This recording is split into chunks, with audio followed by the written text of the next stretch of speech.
mois de novembre 2023, nous avons posé la première pierre de cette usine. Une nouvelle usine qui va voir à la fois sa technologie améliorée en matière d'optimisation de la qualité de l'eau, sur lequel on va passer de 14 000 m3 à 26 000 m3, donc on augmente sa capacité de production.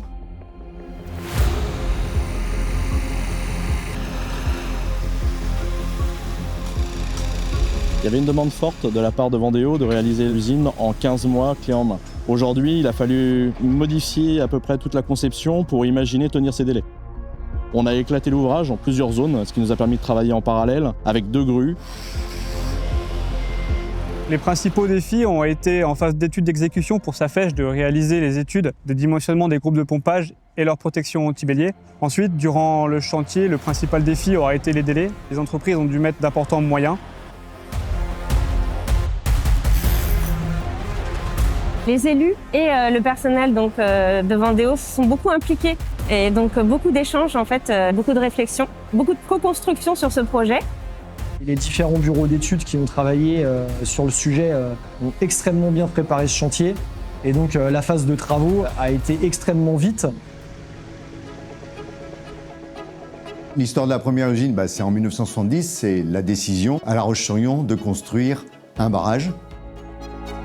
L'usine est située dans l'onde de choc du barrage. L'idée a été de construire une nouvelle usine, de la sortir de cette onde de choc et de venir la positionner à côté, mais en dehors de ce risque éventuel en cas de rupture du barrage.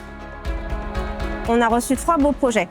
On a sélectionné le projet qui permettait de présenter à la fois sur la partie traitement la solution la plus sécurisante en termes de garantie sur la qualité de l'eau et aussi d'évolutivité future sur la filière de traitement au cas où on aurait des nouvelles particules à traiter.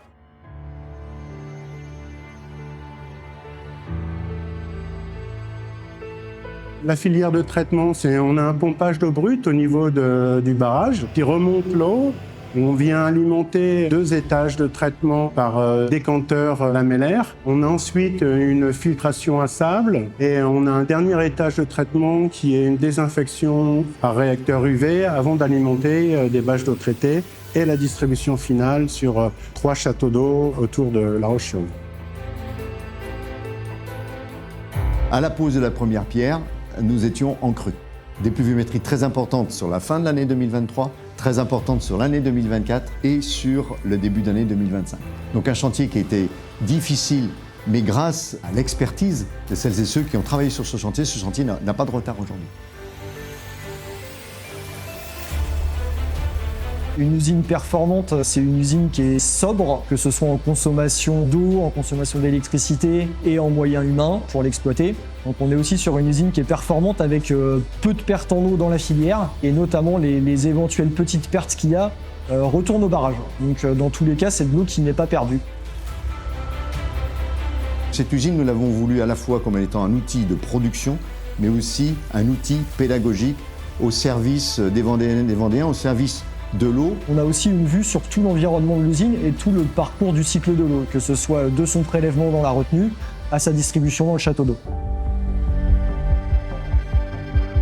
En 2019, La Roche-sur-Yon décide d'intégrer le syndicat Vendéo pour entrer dans un système de mutualisation, de solidarité, de financement vendéen qui existe au niveau de l'eau potable. C'est-à-dire que cette usine de Moule-Papon, aujourd'hui, qui a un coût de 25 millions d'euros supportés par Vendéo. Et donc les Vendéennes et les Vendéens au travers de leur facture. Sur le plan humain, je pense que durant ces 2 ans et demi, les interactions ont été saines, ont été constructives, ont été techniques. C'est surtout aussi parce qu'il y avait une implication forte de l'ensemble des équipes. Je suis très fière de voir ce projet se réaliser. Et maintenant, on a une filière qui va être évolutive et qui va pouvoir s'inscrire dans le temps pour produire une qualité d'eau la plus optimale possible. C'est un projet dont je suis très fier. Il répond à toutes les attentes de Vendéo. C'est une très belle expérience, c'est un très beau chantier.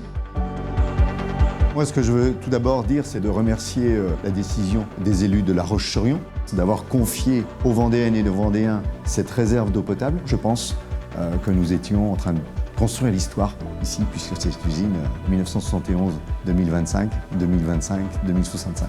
Nous l'espérons tous.